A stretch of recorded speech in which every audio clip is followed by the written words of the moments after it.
S T Somashekar vote ಅನರ್ಹತೆಗೆ BJP ಮನವಿ ಮಾಡಿಕೊಳ್ತಾ ಇದೆ. ಸದ್ಯಕ್ಕೆ ಸ್ಪೀಕರ್ಗೆ ದೂರು ನೀಡೋದಕ್ಕೆ ಕೇಸರಿ ಪಡೆ ಮುಂದಾಗಿದೆ.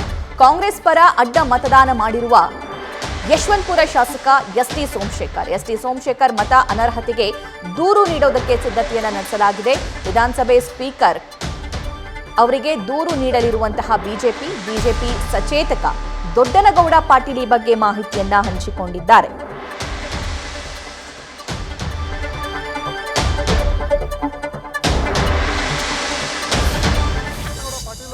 ಬನ್ನಿ ಮಾತಾಡ್ಸೋಣ ಸರ್. ಎಸ್ ಟಿ ಸೋಮಶೇಖರ್ ಅವರು ಈಗ ಅಡ್ಡ ಮತದಾನ ಮಾಡಿದ್ದಾರೆ ಅನ್ನೋ ಮಾಹಿತಿ ಲಭ್ಯ ಆಗಿದೆ ಸರ್. ಖಂಡಿತ ಅಡ್ಡ ಮತದಾನ ಮಾಡಿದ್ದಾರೆ. ಅದ್ರ ಬಗ್ಗೆ ಏನು ಶಿಸ್ತು ಕ್ರಮ ಕೈಗೊಳ್ಳಬೇಕು ಅನ್ನೋದ್ರ ಬಗ್ಗೆ ಈಗಾಗಲೇ ಹಿರಿಯರು ತೀರ್ಮಾನ ಮಾಡಿದ್ದಾರೆ. ಪಕ್ಷದ ತೀರ್ಮಾನದಂತೆ ಏನು ಮುಂದೆ ಮಾಡಬೇಕು ಅನ್ನೋದ್ರ ಬಗ್ಗೆ ತೀರ್ಮಾನ ತಗೊಳ್ತೇವೆ ಸರ್. ಏನು ಯಾವ ರೀತಿ ಕ್ರಮ ಇರುತ್ತೆ ಸರ್? ಏನು ಚರ್ಚೆ ಆಗ್ತಿದೆ ಪಾರ್ಟಿಲಿ? ನಡೆದಿದೆ, ಚರ್ಚೆ ಮಾಡ್ತಾ ಇದೆ. ಚರ್ಚೆನೆಲ್ಲ ಹೇಳಕ್ ಆಗ್ತಾ ಇಲ್ಲ. ಏನು ಮಾಡಬೇಕು ಅನ್ನೋದ್ರ ಬಗ್ಗೆ ಶಿಸ್ತು ಕ್ರಮ ಯಾವ ರೀತಿ ಕೈಗೊಳ್ಳಬೇಕು ಅಂತಕ್ಕಂಥದ್ದು ನಡೆದಿದೆ. ಖಂಡಿತವಾಗಿ ಆ ರೀತಿ ತಗೊಳ್ತೇವೆ. ಸರ್, ಹೆಬ್ಬಾರ್ ಅವರು ಕೂಡ ನೋಟಿಸ್ ಕೊಡುವಂತ ಏನಾದ್ರು ಕೆಲಸ? ಹಾಗೆ ಎಲ್ರಿಗೂ ಅವ್ರನ್ನ ಸೇರಿದಂತೆ ಎಲ್ರಿಗೂ 66 ಮಂದಿಗೂ ಇಶ್ಯೂ ಮಾಡಿದ್ದೀವಿ. ಸರ್, ಈ ಒಂದು ಅಡ್ಡ ಮತದಾನದಿಂದ ತಮ್ಮ ಅಭ್ಯರ್ಥಿ ಎನ್ಡಿ ಅಭ್ಯರ್ಥಿ ಸೋಲುವಂತಹ ಸಾಧ್ಯತೆಗಳಿರುವಂಥದ್ದು? ಇಲ್ಲ, ನಮಗೇನು ಇಲ್ಲ, ವಿಶ್ವಾಸ ಇದೆ. ನೋಡೋಣ ಏನಾಗುತ್ತೆ ಅಂತ. ಅಲ್ಲ ಸರ್, ಹೆಂಗ್ ಸಾಧ್ಯ ಸರ್? ಸಂಖ್ಯಾ ಬಲ ವಿಶ್ವಾಸ ಇರಲೇಬೇಕಲ್ಲ.